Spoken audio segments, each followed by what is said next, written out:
নমস্কার। আমার আগের ভিডিওগুলোতে কিছু ঐতিহাসিক সত্য তুলে ধরার পর অনেকেই আমাকে প্রশ্ন করেছেন, কেউ কেউ গালিগালাজ করেছেন এবং অনেকে সরাসরি অভিযোগ করেছেন আমি নাকি স্বামী বিবেকানন্দ এবং রামকৃষ্ণ দেবকে অপমান করছি। আজ আমরা এই ভিডিওটি বিশেষভাবে তাদের উদ্দেশ্যে করছি যারা এই প্রশ্ন তুলেছেন, যারা আমাকে মিথ্যা অপবাদ দিচ্ছেন। আজ আমি এই অভিযোগের সরাসরি জবাব দেব। বন্ধুরা, প্রথমেই বলে রাখি, আমি স্বামী বিবেকানন্দ এবং রামকৃষ্ণ দেবকে যথেষ্ট শ্রদ্ধা করি এবং অতীতেও করতাম, আজও করি। তাদের আধ্যাত্মিক অবদান, তাদের মহৎ জীবন এবং মানব জাতির প্রতি তাদের ভালোবাসা, এসবের প্রতি আমার অগাধ ভক্তি আছে। আমি তাদের একজন মহান দার্শনিক, একজন মহান মানবতাবাদী হিসাবেই দেখি। এই শ্রদ্ধাবোধ থেকেই আমি এই আলোচনা শুরু করেছি। কিন্তু শ্রদ্ধার মানে অন্ধবিশ্বাস নয়। শ্রদ্ধার মানে এই নয় যে কোনো মহাপুরুষের প্রতিটি কথা, প্রতিটি বাক্য আমি প্রশ্নহীনভাবে মেনে নেব। এমনকি যদি সেই কথাগুলো আমার নিজের ধর্ম অর্থাৎ সনাতন বৈদিক হিন্দু ধর্মের মূল নীতির পরিপন্থী হয়। আমি একজন সনাতন বৈদিক হিন্দু ধর্মের মানুষ। আমার ধর্ম আমাকে সত্যের পথে চলতে শেখায়, বিচার বিশ্লেষণ করতে শেখায়।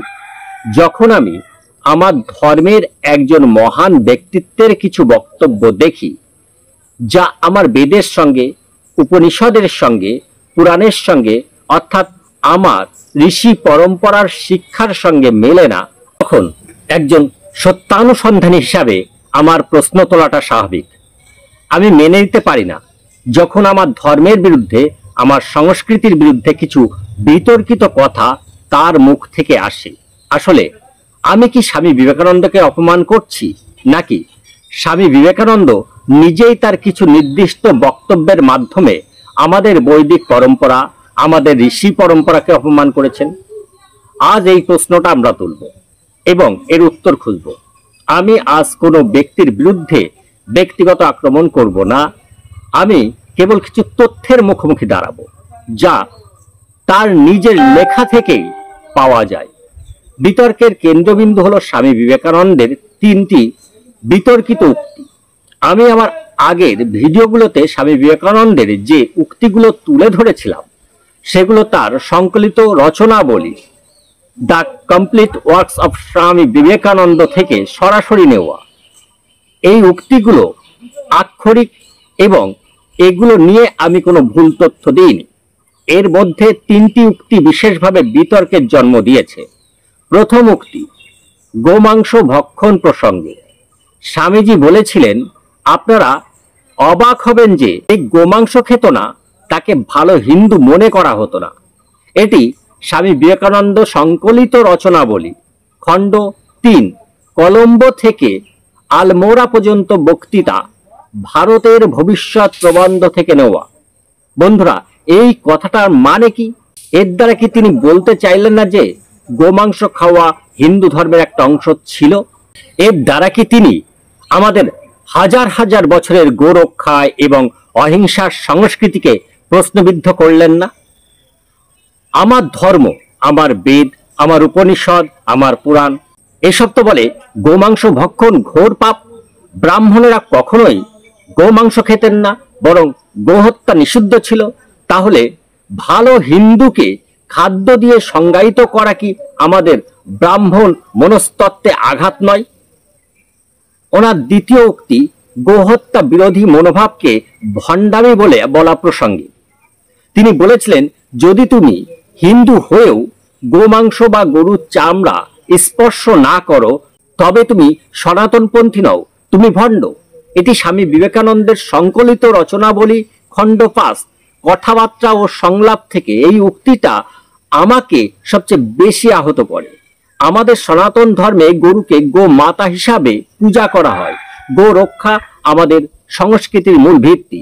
অহিংসা পরম ধর্ম, এই নীতিকে ভিত্তি করে আমাদের ধর্ম কোনো প্রাণী হত্যা সমর্থন করে না, বিশেষ করে গরুর মতো উপকারী প্রাণী হত্যা। যখন স্বামীজি গোহত্যা বিরোধী অনুশাসনকে ভণ্ডামি আখ্যা দেন, তখন কি তিনি আমাদের বৈদিক অহিংসার ধারণাকে অপমান করেন না? একজন সনাতন হিসাবে আমি এই ধরনের বক্তব্য মেনে নিতে পারি না। এবার ওনার তৃতীয় আরেকটি উক্তি, যেটি আমি করিনি, এবার করছি, জগন্নাথ মন্দিরের পবিত্রতা নিয়ে। তিনি বলেছিলেন, জগন্নাথ মন্দিরে ঈশ্বরকে নয়, সেখানে সম্পদ বা লোভের দেবতাকে পূজা করা হয়। এটি স্বামী বিবেকানন্দের সংকলিত রচনাবলী খণ্ড 3 নম্বর খণ্ডে রামনাদের জবাব থেকে নেওয়া। জগন্নাথ মন্দির কোটি কোটি সনাতনী ধর্মাবলম্বীর কাছে এক পরম পবিত্র তীর্থস্থান। সেখানে ভক্তি, বিশ্বাস এবং পরমাত্মার প্রতি সমর্পণই মূল উপাসনা। এই ধরনের মন্তব্য কি আমাদের একটি পবিত্র তীর্থস্থান এবং তার প্রাচীন পুরোহিত প্রথাকে লোভের দেবালয় হিসাবে চিহ্নিত করে বা চিত্রিত করে অপমান করে না? এই কথাগুলো কি আমাদের সনাতন সংস্কৃতির প্রতি অবজ্ঞা প্রদর্শন করে না? ঋষি পরম্পরার অটল অবস্থান শাস্ত্রের সত্য কি বলে?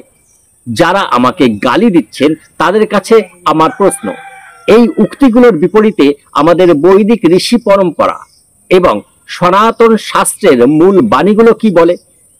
ঋগ্বেদ 10ম মণ্ডল 87 নম্বর সূক্তের 16 নম্বর মন্ত্র, এখানে স্পষ্ট বলা হয়েছে গাভী অগ্না, অর্থাৎ গরু হত্যা নিষিদ্ধ।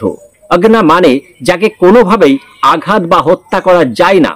শতপথ ব্রাহ্মণে কি বলা হয়েছে? গা অগ্না। এটি ব্রাহ্মণ এবং যজমান উভয়েই ধর্ম, অর্থাৎ গরু হত্যা করা যাবে না, উভয়েরই ধর্ম। মহাভারত শান্তি পর্ব, এখানে কি বলা হচ্ছে? এখানে বলা হচ্ছে ব্রাহ্মণ গোমাংস ভক্ষণ করলে ব্রাহ্মণ থাকে না। আর উনি কি বলেছিলেন? ছান্দোগ্য উপনিষদ কি বলছে? এই উপনিষদ স্পষ্ট ঘোষণা করে অহিংসা পরম ধর্ম। বন্ধুরা, এই শাস্ত্রীয় প্রমাণগুলো স্পষ্ট। তাহলে স্বামীজির এই বক্তব্যগুলো কি অকাট্য শাস্ত্রীয় নির্দেশনার সঙ্গে সরাসরি সাংঘর্ষিক নয়? ইয়া বেদ বিহিতা হিংসা শ্লোকের প্রকৃত অর্থ ভুল বোঝার অবসান। অনেকে এই প্রসঙ্গে হিংসা সম্পর্কিত একটি শ্লোক তুলে ধরেছেন, যা বেদ বিহিতা হিংসা নিয়তা চরাচরে অহিংসাম এব তাং বিদ্যাৎ বেদাৎ ধর্ম হি নির্ববহু, এবং এর আক্ষরিক অনুবাদ করে বলেছেন বেদে নাকি পশু হত্যার বিধান আছে। কিন্তু বন্ধুরা, বেদের ভাষা আক্ষরিক নয়, তার রূপক। এই শ্লোকে হিংসা মানে কোনো বাইরের প্রাণী হত্যা নয়। এই হিংসা হলো আমাদের অন্তরের শত্রু, আমাদের সর রিপু কাম, ক্রোধ, লোভ, মোহ, মদ, মাৎসর্য। যখন এই রিপুগুলোকে আমরা হিংসা করি, অর্থাৎ দমন বা বিনাশ করি, তখন তা কোনো প্রাণহানি ঘটায় না। এই আত্মশুদ্ধির প্রক্রিয়াটি হলো প্রকৃত অহিংসা। গোমেদ, অশ্বমেধ এগুলো পশু বলি নয়। গো মানে ইন্দ্রিয় জ্ঞান, অশ্ব মানে প্রাণ শক্তি, মন। এই যজ্ঞগুলি হলো ইন্দ্রিয় দমন এবং প্রাণ শক্তিকে ঈশ্বরের উদ্দেশ্যে সমর্পণ করার প্রতীকী প্রক্রিয়া। স্বামী বিবেকানন্দের গোমাংস সংক্রান্ত বিতর্কিত উক্তিগুলোর তথ্য উৎস, প্রমাণ সহ বিশ্লেষণ। এখন আমি স্বামী বিবেকানন্দের জীবনের বিভিন্ন সময় ও প্রসঙ্গ থেকে তার গোমাংস খাওয়ানোর সমর্থনের নির্দিষ্ট ঘটনার তথ্যসমূহ উৎস পরপর তুলে ধরছি। কোনটি কোথা থেকে এসেছে এবং কি বলা হয়েছে তা যথাসম্ভব হুবহু ভাষ্য বা মূল বক্তব্য সহ আপনারা যাচাই করে নিতে পারেন। স্বামীজি বলছেন, আমাকে গোমাংস দিন। এটি শিকাগো পার্লামেন্টের পর রেস্তোরাঁয়। উৎস Reverend John H Barrows, World Parliament of Religions এর সভাপতি। এনার সাক্ষাৎকার প্রকাশিত হয় দ্য আউটলুক পত্রিকায় 17 জুলাই 1897 সালে। ব্যারোস তার সাক্ষাৎকারে বলেছেন, প্রথম অধিবেশনের পর আমি বিবেকানন্দকে জিজ্ঞাসা করেছিলাম তার জন্য কি খাবার অর্ডার করব। তিনি আমাকে বলেছিলেন, আমাকে গোমাংস দিন।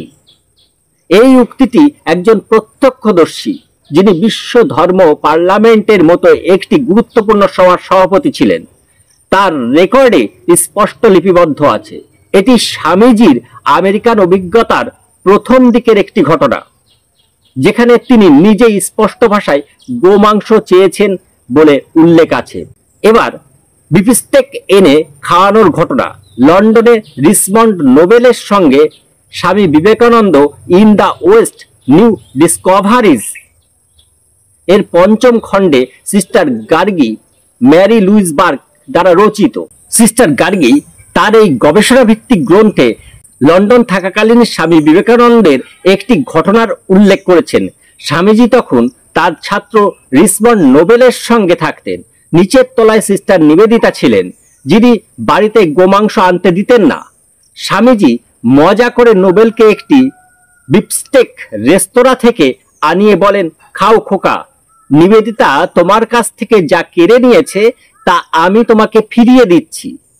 এই ঘটনা থেকে বোঝা যায় যে স্বামীজি নিজে গোমাংসের প্রসঙ্গে রসিকতা করেছেন এবং নিজে গোমাংস এনে ছাত্রকে খেতে দিয়েছেন। সিস্টার গার্গীর উল্লেখ অনুযায়ী স্বামীজি নিজেও খানিক অংশ খেয়েছিলেন। এটি তার গোমাংস ভক্ষণ এবং বা এই বিষয়ে তার মনোভাবের একটি স্পষ্ট ইঙ্গিত। এবার আরেকটি বিষয়, সান ফ্রান্সিসকো থেকে লেখা চিঠি 1900 সালের মার্চ মাসে সান ফ্রান্সিসকোর 777 ওক স্ট্রিট থেকে স্বামী বিবেকানন্দ তার শিষ্য অভেদানন্দকে লিখেছিলেন। চিঠিতে তিনি উল্লেখ করেন, সে কি এখনো বিফস্টেক আর গরম জল খেয়ে আছে। এখানে স্বামীজি যে নারী অনুগামিনীর কথা বলছেন সম্ভবত সিস্টার নিবেদিতা, তিনি গোমাংস ভোজী, এই কথা স্বামীজি স্বাভাবিকভাবে উল্লেখ করেছেন। এটি বোঝায় যে স্বামীজির আশেপাশে গোমাংস ভক্ষণ স্বাভাবিক ছিল এবং তিনি তা গ্রহণযোগ্য মনে করতেন। এবার আরেকটি গুরুতর বিষয়, দৈহিক শক্তির পক্ষে মাংসভোজ যুক্তি দিয়েছেন তিনি। স্বামী বিবেকানন্দের সংকলিত রচনাবলী the complete works of Swami Vivekananda খণ্ড 4 আমার প্রচার পরিকল্পনা শীর্ষক বক্তৃতায় তিনি কি বলেছিলেন, দুর্বলের এই জীবনে বা পরজীবনে কোনো স্থান নেই। শক্তি শক্তি উপনিষদ আমাকে প্রতিটি পাতা থেকে বলে। তাই যদি গোমাংস খেলে সেই শক্তি আসে তাহলে আসুন আমরা তা খাই। এখানে তিনি একটি শর্তাধীন যুক্তি দিচ্ছেন, যদি গোমাংস খেলে শক্তি আসে তাহলে খাও। এটি তার এক ধরনের বাস্তববাদী বা কার্যকারিতা ভিত্তিক অবস্থান হলেও এমন বক্তব্য গোমাংস বিরোধী সংস্কৃতির প্রতি একটি বড় আঘাত হিসাবে ধরা যায়। এটি আধ্যাত্মিক উন্নতির চেয়ে দৈহিক শক্তিকে প্রাধান্য দেওয়ার একটি প্রবণতা প্রকাশ করে, যা সনাতন দর্শনের মূল সুর থেকে কিছুটা বিচ্যুত। বন্ধুরা, এইবার আপনারা নিজেরাই প্রশ্ন করুন, স্বামী বিবেকানন্দ নিজে যেখানে দৈহিক শক্তির জন্য মাংস ভক্ষণের কথা বলেছিলেন, গোমাংস খেলেও শক্তি আসে বলে মন্তব্য করেছেন, সেখানে তার নিজের জীবনের দিকে তাকালে কি দেখি? তিনি তো এই তথাকথিত শক্তি লাভ করতে পারেননি। তিনি কেন বিভিন্ন রোগে আক্রান্ত হলেন? তিনি কেন মাত্র 39 বছর বয়সে অকালেই দেহত্যাগ করলেন? তার এই বক্তব্য যদি সঠিক হতো তাহলে কি তার নিজের জীবনধারা তার বক্তব্যের সঙ্গে মিলত না? এই প্রশ্নগুলো তো আসতেই পারে। বন্ধুরা, সত্যের জন্য প্রশ্ন করা কেন জরুরি? যারা আমাকে বিবেকানন্দকে অপমান করার অভিযোগ করছেন তাদের প্রতি আমার সবিনয় জিজ্ঞাসা, শাস্ত্রের অকাট্য প্রমাণ থাকার পরও এই ধরনের বিতর্কিত বক্তব্যকে প্রশ্ন করা কি অপমান, নাকি শাস্ত্রের মূল শিক্ষাকে উপেক্ষা করে এই ধরনের বক্তব্য দেওয়াটাই প্রকৃত অপমান? আমি স্বামী বিবেকানন্দকে ছোট করছি না, আমি তার কিছু নির্দিষ্ট বক্তব্যকে প্রশ্ন করছি, যা আমার সনাতন ধর্ম, আমার বৈদিক ঐতিহ্য এবং আমার সংস্কৃতিকে ভুলভাবে উপস্থাপন করে। একজন মহান দার্শনিকেরও ভুল থাকতে পারে। একজন মহাপুরুষের প্রতি শ্রদ্ধা মানে তার সব কথা অন্ধভাবে মেনে নেওয়া নয়। প্রকৃত শ্রদ্ধা তখনই হয় যখন আমরা তার মহৎ কাজের পাশাপাশি তার কিছু বিতর্কিত বক্তব্যকে বিচার বিশ্লেষণ করি এবং শাস্ত্রের আলোকে তার সত্যতা যাচাই করি। আমার এই ভিডিওটি কোনো বিদ্বেষ থেকে নয়, এটি একজন সনাতন বৈদিক হিন্দু ধর্মাবলম্বী হিসাবে আমার ধর্মের প্রতি ভালোবাসা এবং সত্যকে জানার অদম্য ইচ্ছা থেকে তৈরি। আমি আপনাদের কাছে অনুরোধ করব, অন্ধবিশ্বাস ছেড়ে শাস্ত্রের গভীরে প্রবেশ করুন, তথ্যগুলো যাচাই করুন, সত্যকে জানুন এবং তারপর বিচার করুন। সত্য অপ্রিয় হতে পারে, কিন্তু সত্যই আমাদের মুক্তি দেবে। সকলেই ভালো থাকুন, সুস্থ থাকুন এবং সকলকে ভালো রাখুন, এই কামনা রাখি। সকলকে অনেক অনেক ধন্যবাদ। নমস্কার।